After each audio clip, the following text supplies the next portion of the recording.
l'Alliance de l'Atlantique Nord tire la sonnette d'alarme. Des navires de guerre russes au Lufthansa s'approchent massivement des côtes des pays européens et préparent une nouvelle provocation militaire. À l'OTAN, on commence enfin à prendre conscience de l'ampleur du problème, lorsqu'un navire de guerre russe a été repéré au large du Danemark, le 25 septembre. C'est probablement depuis ce navire que les Russes lançaient des drones au-dessus du pays. Pendant 3 nuits consécutives, paralysant l'espace aérien et surveillant les installations militaires, le navire est resté sur place avec ses dispositifs de détection éteints, espionnant l'Europe du Nord. Mais il s'est avéré que ce n'était qu'un avant-goût. En effet, plus tard, l'OTAN a admis que, ces derniers mois, des navires espions russes avaient été repérés en train d'observer attentivement les eaux autour des pays de l'OTAN, notamment dans la Baltique, autour de l'Europe du Nord et même du Royaume-Uni.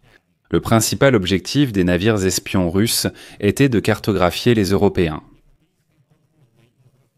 Cette année, l'OTAN a reconnu que les Russes se préparent à une grande guerre, et la première étape de cette grande guerre consistera à couper toutes les communications entre les pays européens qui passent par le fond des mers.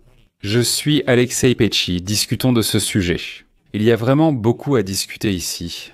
Mais avant de commencer, je vous demande de vous abonner à cette chaîne, de liker cette vidéo et d'écrire n'importe quel commentaire sous cet épisode. Cela aide énormément à la promotion de cet épisode. Alors je vais commencer par le dernier épisode.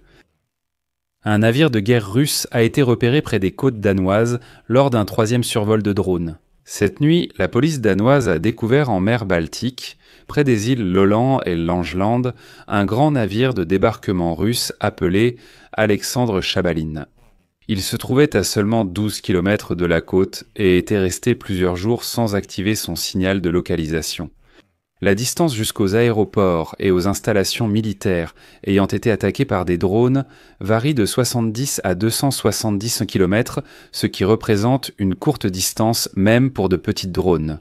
C'est pourquoi les experts n'excluent pas que la Russie ait pu utiliser précisément ce navire militaire comme base flottante pour tester une nouvelle forme de guerre hybride. C'est à partir de ce navire que des drones russes auraient pu effectuer des missions de reconnaissance au-dessus des bases aériennes danoises, où se trouvent des chasseurs F-35 danois. La société ukrainienne Firepoint y construit aussi une usine de propagole solide pour fusées. C'est elle qui a présenté le missile Flamingo. Il est révélateur qu'à Moscou, comme d'habitude, tout soit nié. Et voici que le porte-parole du Kremlin, Dmitri Peskov, a qualifié ces accusations d'infondées. Et l'ambassadeur russe au Danemark a accusé l'Occident de provoquer une confrontation militaire. En somme, vous voyez la logique. Ce n'est pas la Russie qui provoque une confrontation militaire en envoyant son navire près des côtes danoises et en coupant les radars, mais le Danemark qui provoque la guerre en essayant de se défendre. Mais ce n'était que le début. Ensuite, encore plus d'informations ont été révélées, indiquant que la Russie se prépare à une grande guerre hybride. Comme l'écrit aujourd'hui le Financial Times, depuis novembre 2024, la Russie a lancé un navire espion. Les interventions de l'OTAN, selon le Financial Times. Depuis une baie isolée de la péninsule de Kola, en Russie, un navire bleu et blanc inhabituel a entamé un voyage de 3 mois. Le navire, à première vue, semble civil. Il a contourné la Norvège, traversé la Manche, puis la mer d'Irlande. Ensuite, il a pris au sud vers la Méditerranée et s'est dirigé vers Suez. Mais ce n'était pas une croisière de plaisance le long de la côte atlantique de l'Europe. Le navire de renseignement militaire de Moscou, appelé Yantar, équipé d'un arsenal complet d'appareils de surveillance, effectuait des missions de cartographie et d'interception de câbles sous-marins. Des câbles dont les alliés de l'OTAN dépendent pour l'accès à Internet, l'alimentation en énergie, les communications militaires et les transactions financières. Et ainsi, en utilisant les données d'un radar recueillies par les satellites de l'Agence spatiale européenne, il a été possible de détecter le navire espion russe, qui s'est arrêté et est resté stationnaire pendant plusieurs jours, exactement au-dessus de câbles critiques au centre de la mer d'Irlande en novembre 2024. C'est précisément pendant cet arrêt que le navire désactivait tous ses capteurs afin de ne pas être détecté et que sa position ne puisse pas être enregistrée. Plus tard, le signal de ce navire disparaissait au-dessus des câbles sous-marins entre la Norvège et son archipel souverain du Spitzberg. Là aussi, ce navire s'est arrêté, exactement à l'endroit où passe un nœud clé des câbles sous-marins. Ce navire est resté là pendant plusieurs jours, puis il a activé ses transpondeurs et a continué sa route. De plus, les services de renseignement occidentaux ont révélé plus de détails, et il s'est avéré qu'il existe en Russie une unité militaire secrète qui supervise les activités de ce navire. Il s'agit de la direction principale des recherches en eau profonde. Bien sûr, elle existait déjà à l'époque de la guerre froide, mais elle a ensuite marqué une certaine pause et s'est maintenant réactivée. Ces activités sont tellement secrètes qu'elles ne sont accessibles qu'à un petit groupe d'hydronautes russes hautement qualifiés. Comme il a été révélé, la majorité des 50 navires de la direction russe des recherches en eau profonde sont des sous-marins et des petits engins sous-marins de grande profondeur. Certains d'entre eux sont capables de plonger jusqu'à 6000 mètres de profondeur, ce qui dépasse de plus de 10 fois la profondeur d'immersion d'un sous-marin militaire classique. Cependant, cette direction possède également des navires de surface, tels que Yantar, qui sont beaucoup moins coûteux à exploiter sur de longues distances et ils peuvent servir de plateforme pour les engins sous-marins et les plongeurs. Et voilà qu'en cette année 2025, le navire Yantar est de retour dans les eaux britanniques. Ce qui a provoqué une rare critique publique de la part du ministre britannique de la Défense, John Healey, qui a qualifié la présence de ce navire à proximité des infrastructures sous-marines critiques de signes d'une agressivité russe croissante sur ce front. Mais ce n'est pas tout. Voici ce que dit le Financial Times.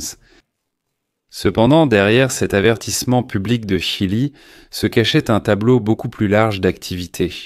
Le Yantar n'était qu'un des plusieurs navires de guerre russes qui se sont rassemblés dans les eaux britanniques pendant 13 mois afin de surveiller en permanence les nœuds d'infrastructures critiques à partir de l'automne 2023. Pris dans leur ensemble, ces incidents témoignent de la reprise des activités de renseignement du Bureau des recherches en eau profonde et de la flotte du Nord russe à mesure que la guerre en Ukraine se transforme en conflit prolongé. Et ici, les Britanniques tirent déjà ouvertement la sonnette d'alarme. Parce qu'une carte précise des connexions Internet sous-marines, des pipelines énergétiques et des câbles de communication militaire deviendra une préparation essentielle pour le premier jour d'une invasion des pays de l'OTAN, permettant à Moscou de perturber l'approvisionnement énergétique de l'ennemi ou de désactiver ses systèmes de réponse d'urgence. Et là, réfléchissez bien. 99% des communications numériques du Royaume-Uni passent désormais par des câbles à fibre optique sous-marins et 3/4 de l'approvisionnement en gaz du pays transitent par des pipelines sous-marins. Et ce n'est que la Grande-Bretagne, la situation est très très similaire dans toute l'Europe. Une attention particulière est portée aux câbles transmettant les données du système intégré de surveillance sous-marine, un réseau militaire conjoint américano-britannique surveillant les mouvements des sous-marins ennemis. Mais ce n'est pas tout. Selon les experts, les Russes n'ont même pas besoin de couper les câbles sous l'eau. Il s'avère que le fameux Yantar est équipé de véhicules sous-marins avec des manipulateurs permettant de se connecter aux câbles militaires et Internet pour intercepter des informations, ainsi que d'installer des dispositifs explosifs afin de les faire sauter à l'avenir. Autrement dit, les Russes peuvent intercepter des informations avant de faire exploser ces câbles, ce qui signifie qu'ils peuvent connaître les plans de l'OTAN. Et pour finir, j'ajouterai que la direction du complexe profond, connu sous le nom d'unité militaire 40056, a été créée au plus fort de la guerre froide. Depuis le milieu des années 1960, la CIA surveillait sa base à Olenia Guba, située loin sur la côte de la mer de Barents, près de la frontière entre la Russie et la Norvège. Cette direction travaille directement avec la direction principale du renseignement de la Fédération de Russie. Et comme l'ont montré les images satellites, ces dernières années, précisément pendant les années de l'invasion à grande échelle de l'Ukraine par la Russie, les installations défensives autour de la base d'Olenia Guba ont été renforcées. À l'entrée de la baie, une nouvelle barrière défensive a été érigée, bloquant le passage aux navires entrants. Eh bien, dans la zone même de cette île, ou plutôt de cette base, excusez-moi, le brouillage des signaux système de positionnement global est si intense que même le suivi du transit des navires civils ordinaires depuis Mourmansk, se dirigeant vers le nord dans les mers arctiques, est impossible. Et donc, en janvier de cette année, le ministre de la Défense britannique, Healey, a déclaré « Je veux que le président Poutine entende mon message. Nous vous voyons, nous savons ce que vous faites, et nous n'hésiterons pas à prendre des mesures décisives pour protéger ce pays. » En fait, cette déclaration ne portait pas uniquement sur l'ambre. Selon l'analyse des militaires britanniques, d'octobre 2023 à novembre 2024, c'est-à-dire sans même prendre en compte l'année 2025, 11 navires militaires russes se trouvaient en permanence dans la zone maritime britannique, y compris au large des côtes irlandaises. En fin de compte, actuellement, la Grande-Bretagne crée un nouveau cercle défensif, composé de capteurs et de drones sous-marins appelés Bastion Atlantique, pour protéger les câbles et les sous-marins britanniques Trident.